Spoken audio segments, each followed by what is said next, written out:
दोस्तों, ये वीडियो कहानी का पार्ट 2 है। अगर आप लोगों ने कहानी का पार्ट 1 नहीं देखा है तो वीडियो के डिस्क्रिप्शन में कहानी के पार्ट 1 का लिंक है, पहले जाकर उस वीडियो को देखिए, तब आपको आगे की कहानी समझ आएगी।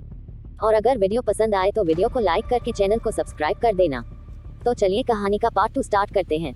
मैं तो ये सोच के मुस्कुरा देती थी कि चलो बच्चा है और मुझसे बहुत ज्यादा प्यार करता है, लेकिन जिस व्यक्ति को मेरी तारीफ करनी चाहिए थी उसको तो एहसास ही नहीं था। मेरी जेठानी ने कहा कि ये सारा खानदान ही ऐसा है, यूँ समझ लो कि ये इनका खानदानी दिक्कत है। मैं तो कहती हूँ कि मुर्दा लोग हैं जैसे जिंदा लोग होते हैं, वैसे ये लोग मुर्दा दिल है। इनको किसी के बात से कोई फर्क नहीं पड़ता। कि शुरू में मैं भी बहुत परेशान हो जाती थी। मैं सोचती थी कि आखिर इसी तरह चलता रहा तो जिंदगी कैसे गुजरेगी, लेकिन बस जिंदगी गुजर गई। भगवान ने पहले ही साल बच्चा दे दिया और उसके बाद में मैं उसमें बिजी हो गई। अब तो इन्हीं के लिए जीती हूँ। बच्चे कहते हैं कि एक छोटी बहन होनी चाहिए, लेकिन अब मेरे अंदर हिम्मत नहीं है। और बड़ा बेटा काफी बड़ा हो गया है, अब अच्छा नहीं लगता। मैंने कहा कि इतना भी बड़ा नहीं है, एक बार तो आप कोशिश कर सकती है। उन्होंने कहा कि हाँ शायद, लेकिन अभी फिलहाल कोई इरादा नहीं है। इनको छोटी बहन का बहुत शौक है, इसलिए तुम्हारे आगे पीछे भागता रहता है, क्योंकि इससे बहन का बहुत ज्यादा शौक है और तुम्हें अपनी बहन समझता है। मैं भी लकी का बहुत ख्याल करती थी। कभी उसके साथ बैठकर लूडो खेल रही होती थी, कभी लूडो खेलते खेलते हम एक दूसरे को मारने लगते। कभी मैं उसके कंधे में हाथ डाल देती तो कभी वो हंसते हंसते मेरी बाजू के साथ लग जाता। घर का माहौल बहुत अच्छा था, सास भी अच्छी थी, जेठानी तो थी ही बहुत अच्छी। घर में ज्यादा काम भी नहीं था।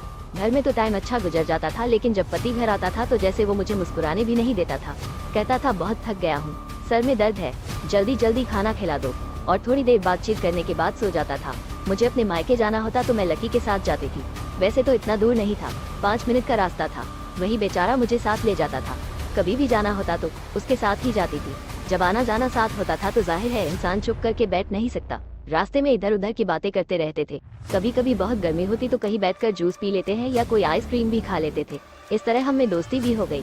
मुझे भी खुशी हुई कि चलो मुझे एक छोटा भाई मिल गया है, क्योंकि मेरा अपना छोटा भाई नहीं था। 2 बड़े भाई थे जिनकी शादी हो चुकी थी। अब तो मेरे घर वाले भी लकी के आने से बहुत खुश हो जाते थे। भाई के बच्चे थे तो उनके साथ वो भी खेला करते थे। मेरी मम्मी ने यह बात नोट कर ली और कहा कि तुम्हारा पति क्यों नहीं तुम्हारे साथ आता है। मैंने कहा कि उसका काम ही ऐसा है। मम्मी ने कहा कि सारी दुनिया काम करती है, कोई अफसरी तो नहीं कर रहा है ना, स्टोव में तो काम करता है। मैंने उनसे कहा कि कम से कम मुझे ताने ना दो, आप लोगों ने खुद ही मेरा रिश्ता करवाया है। मम्मी